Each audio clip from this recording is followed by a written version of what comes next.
नमस्कार। आज हम बात करेंगे राजस्थान सरकार की प्रमुख जन कल्याण योजनाएं 2024-25 की जो प्रमुख योजनाएं हैं या फिर भजनलाल सरकार के आने के बाद कई जो राजस्थान की योजनाएं हैं उनके नाम परिवर्तित किए गए हैं। तो इनमें से कुछ महत्वपूर्ण योजनाओं की आज हम बात करने जा रहे हैं।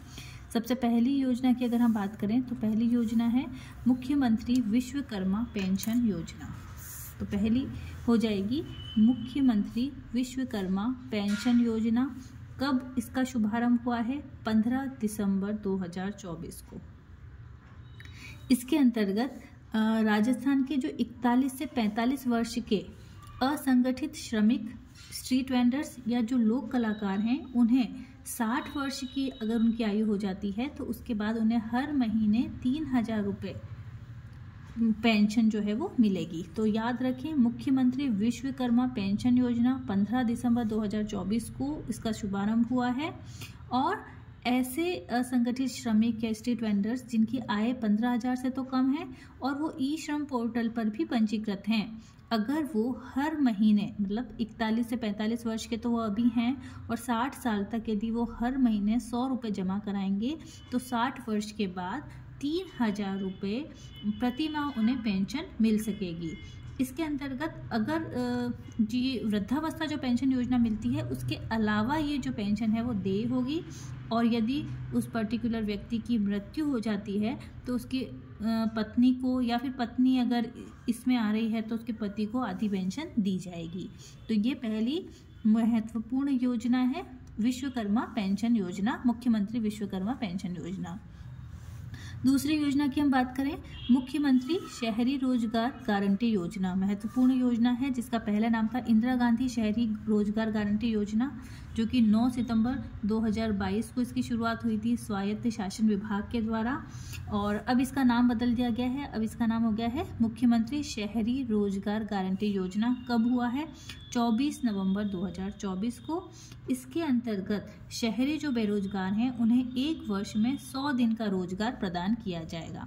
तो शहरी बेरोजगारों को एक वर्ष में 100 दिन का रोजगार उपलब्ध कराने के लिए नई जो योजना हम कह सकते हैं, नाम जो चेंज परिवर्तित किया गया है, मुख्यमंत्री शहरी रोजगार गारंटी योजना। इसके अंतर्गत लगभग 800 करोड़ रुपए का बजट जो है उसे आवंटित किया गया है। और जो टोटल जो कार्य हैं बेरोजगारों के लिए तो 9593 कार्य जो हैं वो चिन्हित किए गए हैं। अब इसमें श्रमिकों को भी डिवाइड किया गया है उनके कुशलता के आधार पर। तो अगर अकुशल श्रमिक हैं तो उसे 259 रुपये प्रतिदिन, अर्धकुशल को 271, 12 रुपये आप इसमें जोड़ लें, और कुशल को 283 प्रतिदिन, और उच्च कुशल के लिए आप याद रखें 333 डे पर डे। तो ये जो है वो मुख्यमंत्री शहरी रोजगार गारंटी योजना के अंतर्गत हमने बात की। अगली बात करते हैं हम मुख्यमंत्री मंगला पशु बीमा योजना। मुख्यमंत्री मंगला पशु बीमा योजना 13 दिसंबर 2024 को इसका शुभारंभ हुआ है। इसके अंतर्गत क्या कहा गया है कि अब गाय भैंस के साथ साथ जो ऊंट, भेड़ और बकरी हैं उनका भी बीमा हो सकेगा।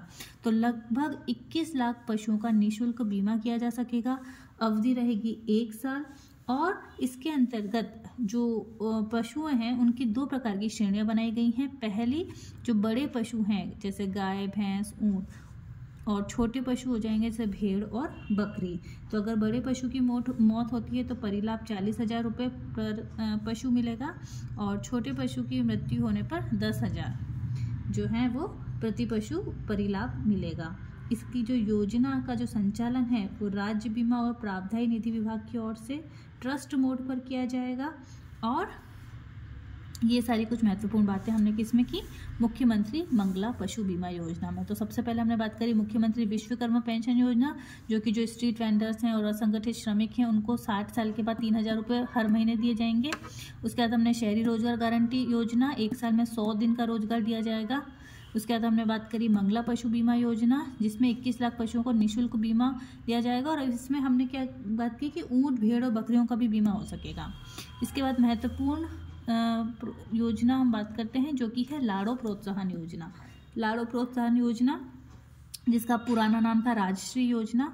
अब जो राष्ट्रीय योजना थी उसमें जो राशि थी 50,000 रुपये, उसको लाड़ो प्रोत्साहन योजना में बढ़ाकर 1 लाख रुपए कर दिया गया है। तो अब राशि कितनी होगी?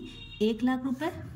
और पहले क्या कहा था कि परिवार में जन्म लेने वाली मतलब 2 बालिकाओं तक की सीमा थी, लेकिन अब 2 बालिकाओं की सीमा को भी हटा दिया गया है। बेटी को 21 वर्ष जब तक हो जाएगी तब तक 7 किश्तों में पैसे दिए जाएंगे। कितने? 1 लाख रुपए। 6 किश्त तो माता पिता के खाते में आएगी और जो लास्ट जो 7वीं जो है किश्त वो बेटी के खाते में आएगी डीबीटी के माध्यम से। यह कौन से विभाग के द्वारा चलाई जा रही है? महिला और बाल विकास विभाग के द्वारा। कब चालू हुई? 1 अगस्त 2024 को चालू हुई है। किश्तों की बात करें तो देखिए, पहली किश्त तो बच्ची के जन्म पर 2500 रुपये। दूसरी जब वो 1 साल की होगी तब 2500। जब वो पहली कक्षा में आएगी तो 4000। छठी क्लास आने पर 5000। 10वीं में 11000। 12वीं में 25000। तो ये 6 किस्तें तो माता पिता के खाते में जाएंगी और जो 7वीं किस्त है 50000 वो उसकी ग्रेजुएशन या स्नातक के पूर्ण होने पर देय होगी। तो ये हमने चौथी योजना पढ़ ली, लाड़ो प्रोत्साहन योजना। उसके बाद अगर हम बात करते हैं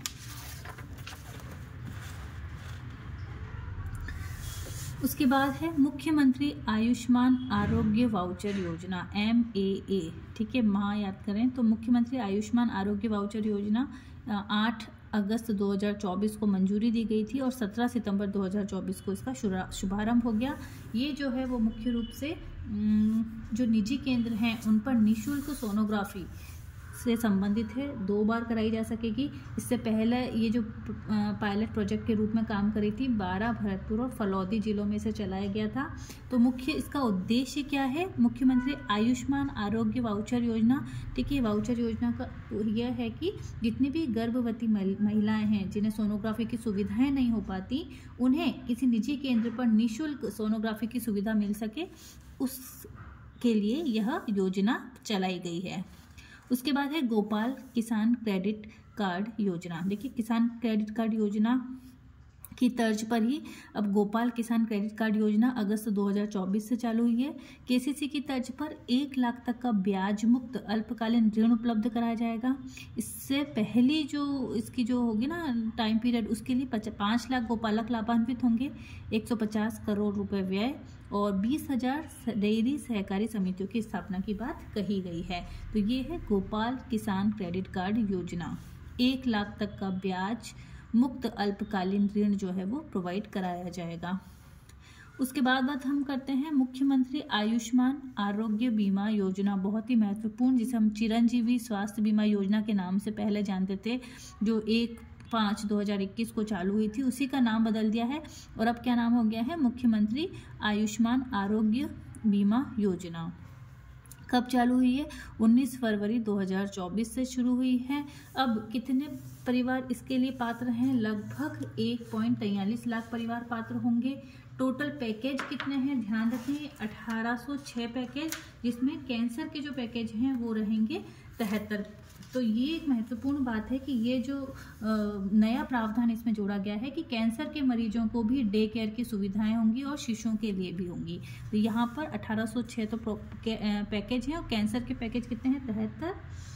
इस योजना में ध्यान रखें कि अस्पताल में भर्ती होने के 5 दिन पहले के परामर्श, जांच, दवा और डिस्चार्ज होने के 15 दिन बाद तक का पैकेज से जुड़ा सारा व्यय जो है वो निःशुल्क उपचार में ही शामिल होगा। तो 5 दिन पहले से लेकर डिस्चार्ज के 15 दिन बाद तक का जितना भी चिकित्सीय व्यय होगा वो निःशुल्क उपचार में ही शामिल होगा।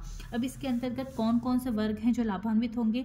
तो अगर जो जिनकी आय 8 लाख से अधिक है, इस प्रकार के जो लोग हैं, उन्हें तो 850 रुपये प्रतिवर्ष भुगतान करना पड़ेगा। यदि आपकी आय 8 लाख से कम है तो आपको 850 रुपये प्रति परिवार भुगतान नहीं करना पड़ेगा। इसके अलावा और किन को निःशुल्क ये बीमा योजना का लाभ मिलेगा?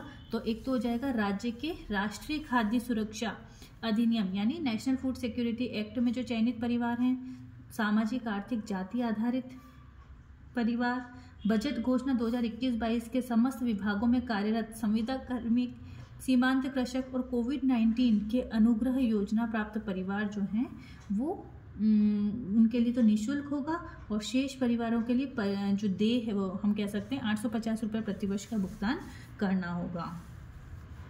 इसमें एक नई बात और ध्यान रखें कि प्रदेश के बाहर भी अब निःशुल्क अंग प्रत्यारोपण कराया जा सकेगा। तो ये हमने 7वीं महत्वपूर्ण योजना पढ़ी, मुख्यमंत्री आयुष्मान आरोग्य बीमा योजना।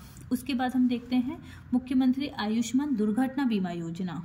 ठीक है, तो ये दोनों ही योजनाएं नाम चेंज किया गया है। मुख्यमंत्री आयुष्मान दुर्घटना बीमा योजना कब आई है? 7 मार्च 2024 को।